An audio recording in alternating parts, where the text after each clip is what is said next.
ABC ન્યૂઝમાં આપનું સ્વાગત છે। રાધનપુરના આદર્શ વિદ્યા સંકુલ ખાતે દેશભક્તિ સભર વાતાવરણમાં સ્વાતંત્ર્ય પર્વની ભવ્ય ઉજવણી।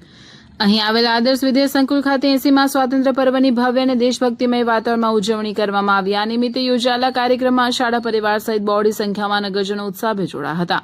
કાર્યક્રમની શરૂઆત રાષ્ટ્રધ્વજને વિધિવત સલામી આપી રાષ્ટ્રગાનના ગુંજારો સાથે કરવામાં આવી। આ પ્રસંગે સંસ્થાના પ્રમુખ ભવાનભાઈ, મંત્રી હરજીભાઈ તેમજ આદરણીય દાતાઓ મેહાભાઈ ચૌધરી, રામજીભાઈ ચૌધરી અને પરબતભાઈ ચૌધરી વિશેષ ઉપસ્થિત રહ્યા હતા। આ ઉપરાંત સંસ્થાના વિવિધ વિભાગોના આચાર્યો, શિક્ષકગણ અને દેશપ્રેમી નાગરિકોએ હાજરી આપી વિદ્યાર્થીઓનો ઉત્સાહ વધાર્યો હતો।